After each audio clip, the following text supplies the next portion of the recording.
दुर्लभ सदग्रंथ न गावा, साधन धाम मोक्ष कर द्वारा। साधना का ये धाम है, मोक्ष का दरवाजा है। मोक्ष क्या है? लोगों की अलग अलग परिभाषा है मोक्ष की। कोई कहता है कि जन्नत में जाएंगे या हेवन में जाएंगे या क्या कहते हैं स्वर्ग में जाएंगे, ये मोक्ष है। पर मोक्ष कहाँ? वैकुंठ। और कबीरदास लोगों के लिए तो कई लोग हैं जिनके लिए मोक्ष क्या है कि वैकुंठ में चले जाओगे फिर दोबारा आना जाना नहीं पड़ेगा। और कबीरदास जी क्या कहते हैं? राम बुलावा भेजिया दिया कबीरा रोए, जो सुख साध संग में सो वैकुंठ न हो।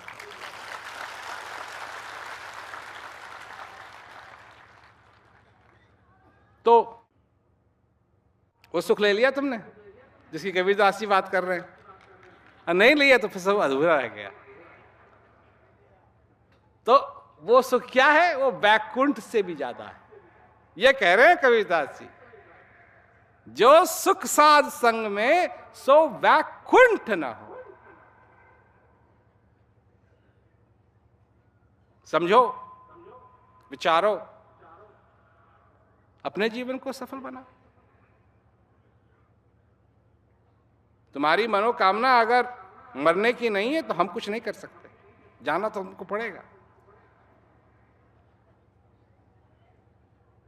तुम बीए पास करना चाहता हूं, हम तुम्हारी मदद नहीं कर सकते। तुमको विदेश वाला लड़का चाहिए, हम तुम्हारी मदद नहीं कर सकते। तुमको विदेश वाली लड़की चाहिए, हम तुम्हारे कुछ नहीं कर सकते।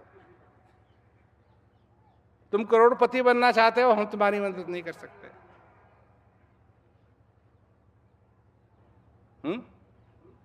परंतु अगर तुम हृदय स्थित उस शक्ति का अनुभव करना चाहते हो तो हम तुम्हारी मदद कर सकते हैं।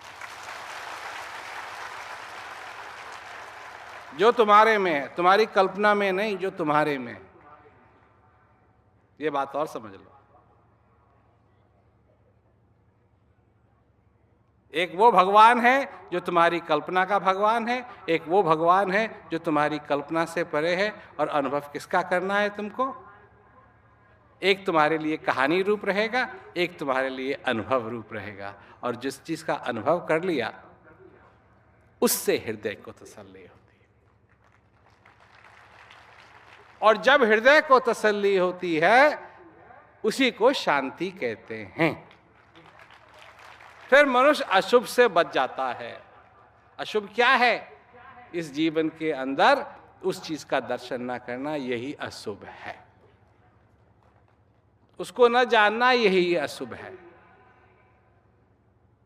आए थे सो जाएंगे, राजा रंक फकीर, एक सिंहासन चढ़ चढ़ा, एक बांधे जंजीर। यही अशुभ है, वो जंजीर वाली बात। पाओ जानो तो समय तो निकलता है, परंतु कुछ ऐसी चीजें हैं जिनको समय भी नहीं छू सकता। और आज हम उस चीज का अनुभव करने के लिए आए हैं एक बार फिर, जिसको समय भी नहीं छू सकता, जो हृदय में बसी है। और हृदय से हृदय से हृदय से हृदय तक, दूसरे हृदय में, दूसरे हृदय में, दूसरे हृदय में, दूसरे हृदय में वो बसती रहेगी, क्योंकि वो है भक्ति। और भक्ति की जो शक्ति होती है, मैंने अपने जीवन में उससे बड़ी शक्ति देखी नहीं है जो भक्ति की शक्ति है। और अपने जीवन को सफल बनाए। और क्या है? सभी लोगों को मेरा दुआ सलाम। हृदय में जब दर्शन होवे, सकल मोह तम नाशी रे, सकल मोह तम नाशी रे, सकल मोह तम नाशी रे। ब्रह्मानंद मोक्ष पद पावे, ब्रह्मानंद मोक्ष पद पावे, कटे जन्म की फांसी रे। घट ही में अविनाशी साधो, घट ही में अविनाशी रे। घट ही में अविनाशी साधो,